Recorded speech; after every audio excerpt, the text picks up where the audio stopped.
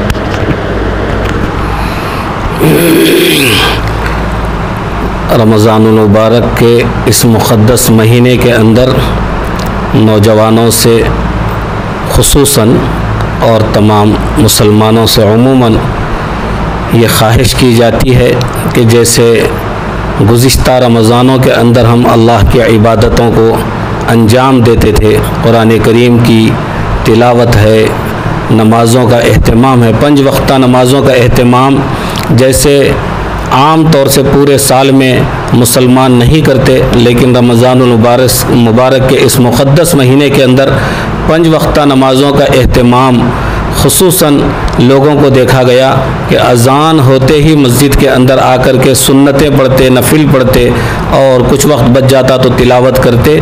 تو جیسے رمضان میں 5 وقتہ نمازوں کا اہتمام کرتے تھے، اسی طرح ہم خواہش کرتے ہیں کہ اس کو صرف رمضان المبارک کی فرض نہ سمجھیں کہ ہم 5 وقت رمضان میں پڑھتے تھے اور اب لاک ڈاؤن ہو گیا تو مسجدوں میں آنا منع کیا گیا ہے اس لیے نمازوں کو چھوڑیں، بلکہ پوری زندگی بالغ ہونے سے لے کر کے موت تک سکرات کی حالت میں آدمی پہنچ جائے، جب تک رشتہ جان کا اور جسم کا باقی ہے اس وقت تک نماز ہر مسلمان پر فرض ہے. تو اسی طرح اس کو ایسے زمانے کے اندر جس میں مسجدوں میں آنے سے روکا گیا ہے، گھروں کے اندر رہنے کا حکم دیا گیا ہے، تو ہم کو چاہیے کہ گھر کے اندر بھی 5 وقتہ نمازوں کا اہتمام جیسے رمضان میں کرتے تھے ویسے ہی کرنا چاہیے، اس کے اندر کوتاہی نہیں کرنا. اور جیسا کہ روزے کے متعلق بھی ابھی مولانا نے بیان فرمایا تفصیل سے کہ روزہ بھی اسلام کے جتنے فرائض ہیں اس میں سے تیسرا فرض ہے، اس کا بھی اہتمام ضروری ہے. اور تراویح کا بھی اہتمام کے بارے میں توجہ دلائی گئی ہے، تو تراویح بھی اہتمام سے پڑھیں اور رمضان کا روزہ بھی اہتمام سے رکھیں، اس کا کوئی بدل نہیں ہے. جیسے ایک روزہ اگر بلا عذر شرعی اگر کوئی چھوڑتا ہے تو ساری زندگی بھی اس کے ثواب کو نہیں پہنچ سکتا.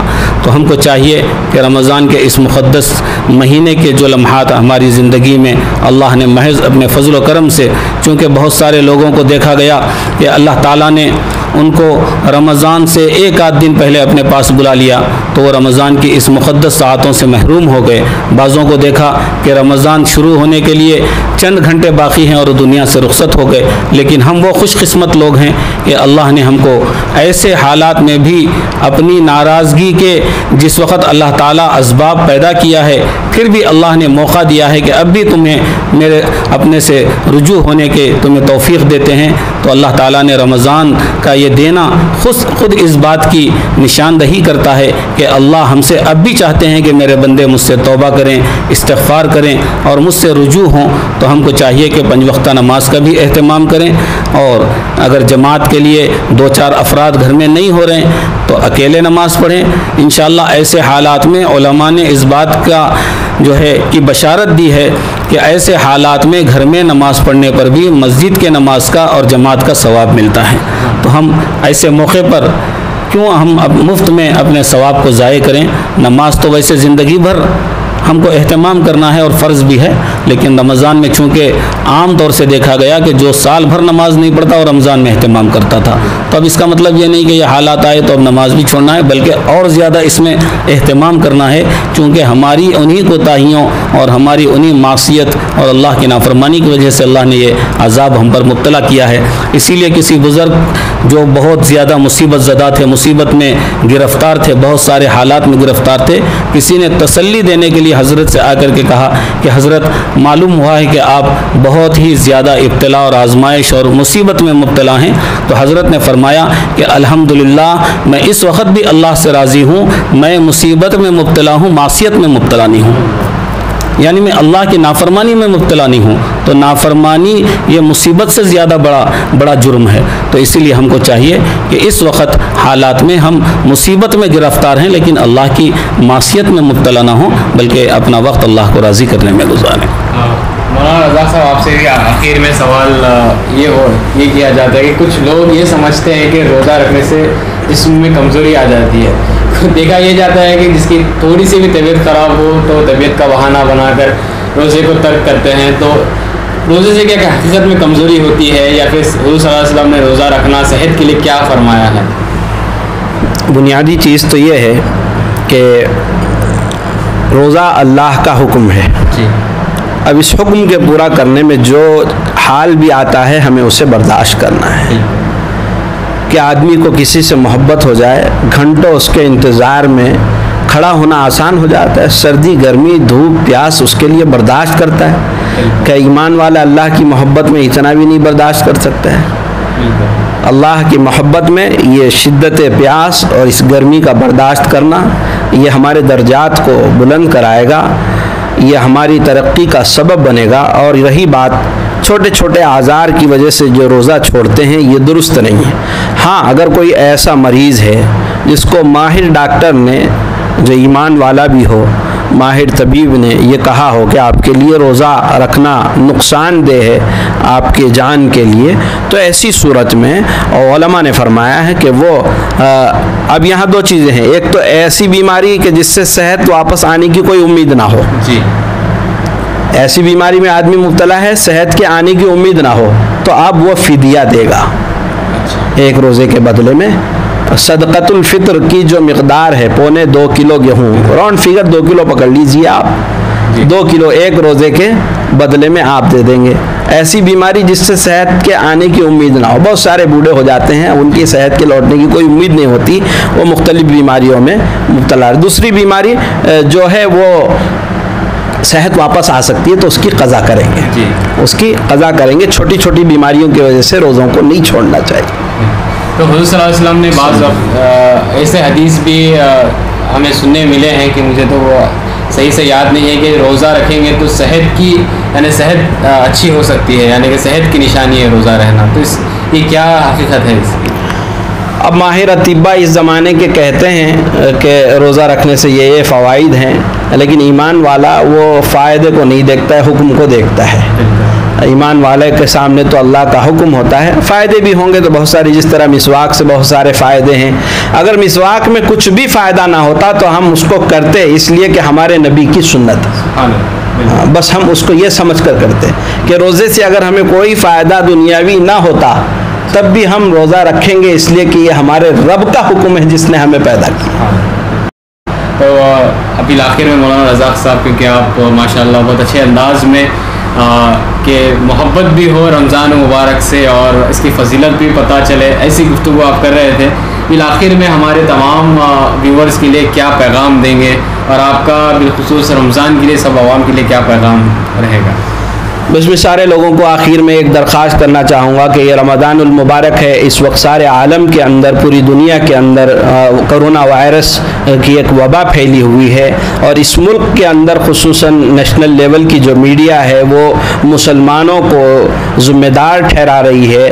میں تمام مسلمانوں سے درخواست کرتا ہوں کہ وہ رمضان المبارک کے اندر بھی زیادہ سے زیادہ اپنے گھروں کے اندر ہی گزاریں، جو احکامات حکومت کی طرف سے نافذ کیے گئے ہیں اس پر ہم عمل کریں، اور بتائیں ان کو کہ مسلمان جس ملک میں رہتا ہے اس ملک کے قانون کی پوری طرح پاسداری کرتا ہے، ورنہ تو ہم سنگھی میڈیا اور یہ اسلام دشمن میڈیا جس کو جو بھی نام دیا جائے کم ہے، وہ اس وقت دیکھ رہی ہے کہ مسلمان کہیں غلطی کر جائے اور ساری وبا کی ذمہ داری ان پر ڈالی جائے، اور یہ کوشش میں ہے کہ رمضان المبارک میں یہ لوگوں نے افطاری خریدنے کے لیے لاک ڈاؤن کی پابندی نہیں کی، اس پر کوئی پابندی کا خیال نہیں کیا، لہذا یہ جو مرض پھیلا ہندوستان میں یہ ان کی وجہ سے پھیلا۔ ایسی باتیں آ سکتی ہیں، امکان ہے، اس لیے میں درخواست کرتا ہوں آپ تمام حضرات سے کہ وہ گھروں کے اندر رہیں۔ گھروں کے اندر بھی یہ ایک رمضان تو آیا ہے، پچھلے کئی رمضان میں اللہ نے بہت کھلایا ہے،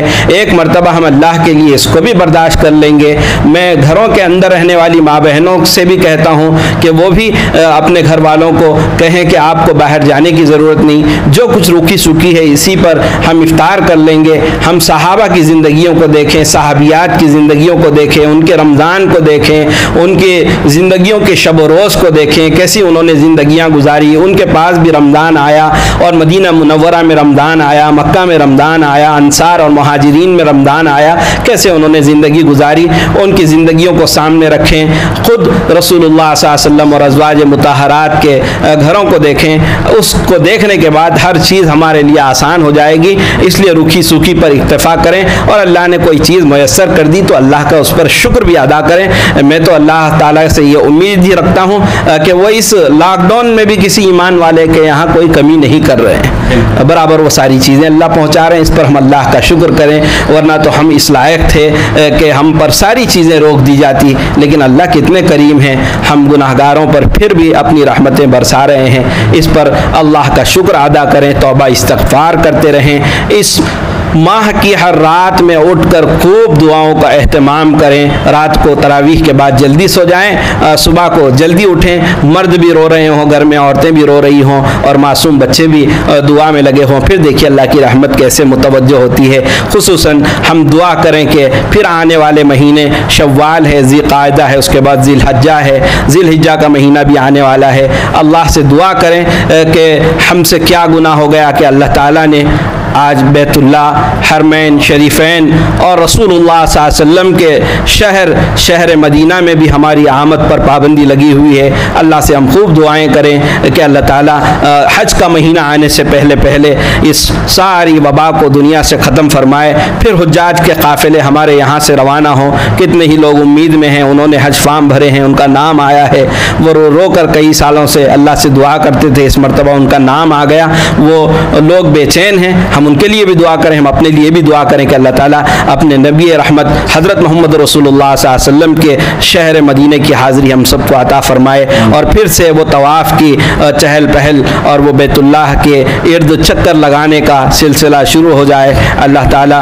مجھے آپ کو اس ماہ مبارک میں مغفرت عطا فرمائے، اور پوری امت مسلمہ کی مغفرت عطا فرمائے، اور ہر ایسے عمل سے ہماری حفاظت فرمائے جس سے محرومی ہمارے ہاتھ آتی ہو۔ اللہ رب العزت پوری دنیا سے اس کرونا وائرس کے وبا سے امت مسلمہ کی اور ساری انسانیت کی حفاظت فرمائے۔ تو یہ تھے ہمارے ساتھ مولانا عبدالرزاق صاحب اور حافظ عامر صاحب۔ تو میں دونوں کا تہہ دل سے شکریہ ادا کرتا ہوں جنہوں نے دی گلبرگہ مرر اور ڈیکن ڈائجسٹ کے اس رمضان اسپیشل ایپیسوڈ میں اپنا قیمتی وقت دیا اور اپنے علم سے لوگوں کو منور کیا، تو اپنے دینی باتوں سے لوگوں کو مستفید کیا ہے۔ امید کرتے ہیں کہ لوگ اس ایپیسوڈ سے کچھ نہ کچھ علم حاصل کریں گے اور عمل پیرا بھی ہو جائیں گے۔